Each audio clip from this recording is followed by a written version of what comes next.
હા હા કેવી ઠંડી લાગે છે।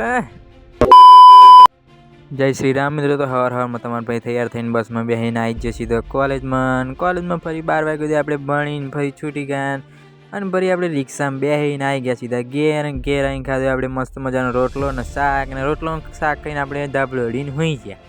ઉઠીને જોયું તો પડી ગઈ હતી હોજ અને ફરી મારા બે ભાઈબંધો અને એક ભેંસને એમનું ખાવાનું આપીને ફરી આપણું બાઇક લઈને આવી ગયા ખેતર બાદ અને ખેતરમાં જોઈને તો આપણી તમાકુ એકદમ જોરદાર દેખાતી હતી। એક પટ્ટામાં યાદ આવી ગયું હતું ને એક પટ્ટામાં યાદવાનું બાકી હતું અને ફરી બાઇક ઉઠાવીને ઘેર આવી ગયો કારણ કે આપણે જવાનું હતું ટિફિન આલવા પપ્પાનું। ટિફિન રેડી થતાં પડી ગયું હતું અંધારું ફરી અમે હું કે બેબી નીકળી જાય ટિફિન આલવા સિટી લઈને ફરી તો હજી આપણે પકોડી ડોગાડીને ટિફિન આલીને નીકળી ગયા સીધા આપણે ખોનની ગુણ લેવાની હતી। તો ખોનની ગુણ આપણે મૂકીને ફરી આપણે બાઇક લઈને નીકળી જાય સીધા ઘર સાઈને આ ભાઈને તો બહુ ઠંડી લાગે જો ફરી ગયા આહા અને ફરી આવી ગયા આપણે ફાઇનલી ઘેર। તો મળીએ કાલના તો આપણી ચેનલ સબસ્ક્રાઈબ કરી દો। Bye bye.